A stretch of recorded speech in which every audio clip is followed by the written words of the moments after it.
સમડીનો અત્યાચાર। સુંદરપુર જંગલમાં ઘણા મહિનાઓથી વરસાદનું એક ટીપું પણ પડ્યું નહોતું। બધી બાજુ દુષ્કાળ પડ્યો હતો। પાણી ન મળવાને કારણે બધા ઝાડ સુકાઈ ગયા હતા। તળાવ અને નદીમાં પણ પાણી હવે ખૂબ જ ઓછું બચ્યું હતું। એક દિવસ બધા પક્ષીઓ પોતાની પાણીની સમસ્યા દૂર કરવા માટે એક ઇમરજન્સી મીટિંગ બોલાવે છે। ચમેલી બોલી, 3 દિવસનું પાણી જ બચ્યું છે, આપણે પાણી માટે કંઈક કરવું પડશે, નહીં તો આપણે બધા તરસને કારણે મરી જઈશું। રૂપા માસી બોલ્યા, દુષ્કાળ પડવાથી આપણી હાલત બહુ ખરાબ થઈ ગઈ છે, હવે આપણે કંઈ કરી શકીએ તેમ નથી, બધું ઉપરવાળાના હાથમાં જ છે। કાલુ કાગડો બોલ્યો, મને પણ એવું જ લાગી રહ્યું છે કે હવે આપણે થોડા દિવસના જ મહેમાન છીએ। મિન્ટુ બોલી, હવે તમે બધા આવી રીતે હિંમત ન હારો, આપણે પાણી માટે કોઈક ને કોઈક ઉપાય તો શોધી જ લઈશું। ચમેલી બોલી, હા સાચું કહ્યું તે મિન્ટુ, મારી પાસે પણ એક સુઝાવ છે કે આપણે બધા પાણી શોધવા માટે બીજા જંગલમાં જઈએ। રૂપા માસી બોલ્યા, અને જો ત્યાં પણ પાણી ન મળ્યું તો એમની શું ગેરંટી કે ત્યાં જઈને આપણને પાણી મળી જ જશે? મિન્ટુ બોલી, ચમેલીની વાત સાચી છે રૂપા માસી, જો આપણે અહીં રહીશું તો 2-3 દિવસમાં પાણી વગર મરી જઈશું, એમના કરતા સારું એ છે કે આપણે પાણી શોધવા માટે થોડો પ્રયત્ન કરીએ। કાલુ કાગડો બોલ્યો, આપણે પ્રયત્નો તો કરવો જ જોઈએ, અહીં બેસી રહેશું તો પણ કંઈ થવાનું નથી। ચમેલી બોલી, તો નક્કી થયું કે આપણે કાલે સવારે નીકળીશું, બધા લોકો તૈયાર થઈને આ જગ્યાએ આવી જજો। એવું કહીને બધા પક્ષીઓ પોતપોતાના ઘરે જાય છે અને સવાર થઈ જાય છે। બધા પક્ષીઓ ઉડીને ચમેલીએ બતાવેલી જગ્યા પર ભેગા થઈ જાય છે। ચમેલી બોલી, અરે બધા લોકો આવી ગયા, પણ રૂપા માસી ક્યાં છે? ચમેલી હજી આ બોલી જ રહી હતી ત્યાં રૂપા માસી ત્યાં આવી જાય છે। ચમેલી બોલી, અરે ચાલો ચાલો, બધા લોકો આવી ગયા છે, હવે આપણે ખુશીથી મુસાફરી શરૂ કરી દેવી જોઈએ। બધા પક્ષીઓ પાણીની શોધમાં દૂર જંગલમાં જવા માટે નીકળી પડે છે। કલાકો સુધી ઉડ્યા પછી બધા પક્ષીઓ બીજા જંગલમાં આવી જાય છે। બધા પક્ષીઓ આરામ કરવા માટે એક ઝાડની ડાળી પર બેસી જાય છે। રૂપા માસી બોલ્યા, અરે હું તો ખૂબ જ થાકી ગઈ છું, હવે મારાથી ઉડાશે નહીં, અને તરસ પણ ખૂબ જ જોરદાર લાગી છે। કાલુ કાગડો બોલ્યો, મારી હાલત પણ કંઈક આવી જ છે, અને અહીં આપણા જંગલ જેવો જ દુષ્કાળ છે, દૂર દૂર સુધી પાણીનું એક ટીપું પણ દેખાતું નથી। ચમેલી બોલી, થોડી આશા રાખો મિત્રો, ભગવાન આપણી મદદ જરૂર કરશે।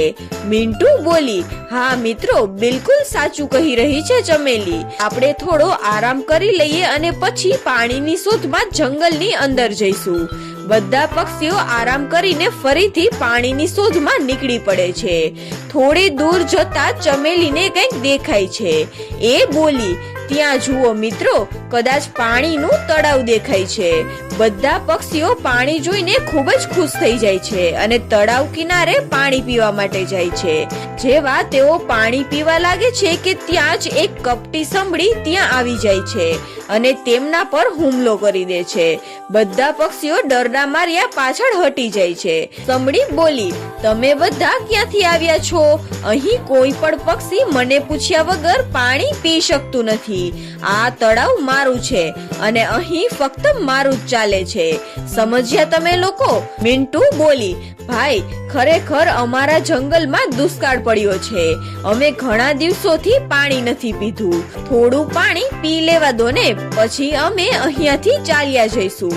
સમડી બોલી, ના, કોઈને કંઈ નહીં મળે, અને જો તમે પાણી પીવા જ માંગતા હોવ તો પહેલા તમારે એની કિંમત ચૂકવવી પડશે।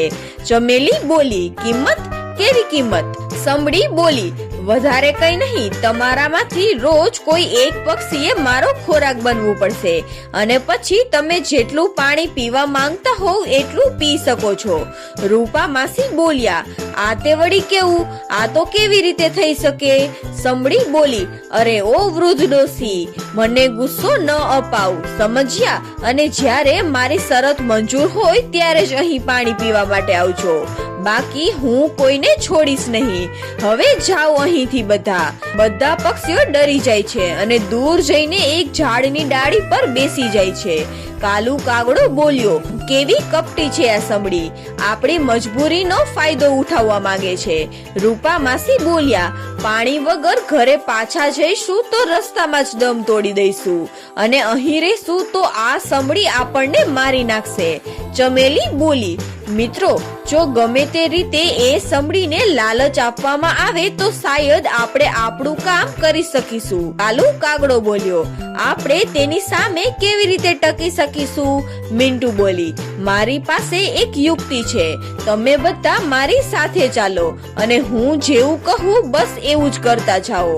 આ સાંભળીને બધા પક્ષીઓ મિન્ટુની સાથે જાય છે અને બીજા દિવસે સવારે ફરી બધા પક્ષીઓ કિનારા પર આવી જાય છે. પક્ષીઓને જોઈને સમડી ઘણી ખુશ થઈ જાય છે. સમડી બોલી, ચાલો હવે જણાવો કે સૌથી પહેલા કોણ મારો શિકાર બનવા માંગે છે? મને બહુ જોરદાર ભૂખ લાગી છે, ચાલો હવે જલ્દી કરો. મિન્ટુ બોલી, સૌથી પહેલા શિકાર હું બનીશ. તમે મને ખાઈને આ બધા પક્ષીઓને પાણી પીવા દેજો. સમડી બોલી, હા હા જરૂર. હવે તું થોડી જલ્દી કર, મને હવે ભૂખ સહન નથી થતી. યોજના મુજબ મિન્ટુ સમડી પાસે જવા લાગે છે, પણ સમડીની પાસે આવતા જ તેમની આંખ પર પોતાની ચાંચ મારીને ભાગવા લાગે છે. આ જોઈને સમડી ગુસ્સે થઈ જાય છે. મિન્ટુ સમડીને લઈને દૂર જંગલમાં એક ગુફા પાસે પહોંચી જાય છે. મિન્ટુ યોજના મુજબ ગુફામાં જતી રહે છે અને છુપાઈ જાય છે. સમડી પણ મિન્ટુની પાછળ ગુફામાં અંદર જાય છે. ત્યાં જ બધા પક્ષીઓ સમડીની પાછળ ત્યાં આવી જાય છે અને જેવી સમડી ગુફાની અંદર જાય છે કે તરત જ ચાલાકીથી મિન્ટુ બહાર આવી જાય છે અને બધા પક્ષીઓ મળીને દોરડું ખેંચવા લાગે છે. ત્યારે લાકડાનો ટુકડો મોટા પથ્થર નીચેથી ખસી જાય છે અને તરત જ એક મોટો પથ્થર ગુફાના દરવાજાને બંધ કરી દે છે. સમડી હંમેશા માટે તે જ ગુફામાં કેદ થઈ જાય છે. મિન્ટુની યુક્તિ સફળ થઈ જાય છે અને મિન્ટુ અને તેમના મિત્રોએ મળીને પહેલેથી જ પથ્થર નીચે લાકડું લગાવીને એમને દોરીથી બાંધી દીધું હતું. સમડી હંમેશા માટે એ જ ગુફામાં રહી જાય છે અને હવે બધા પક્ષીઓ ખુશીથી એ તળાવ કિનારે પાણી પીવા જાય છે અને જ્યાં સુધી વરસાદ નથી આવતો ત્યાં સુધી બધા પક્ષીઓ ત્યાં જ હસી ખુશીથી રહેવા લાગે છે. તો બાળ મિત્રો, આ વાર્તા પરથી આપણને શીખવા મળે છે કે ખોટા કામનું પરિણામ હંમેશા ખરાબ જ મળે છે.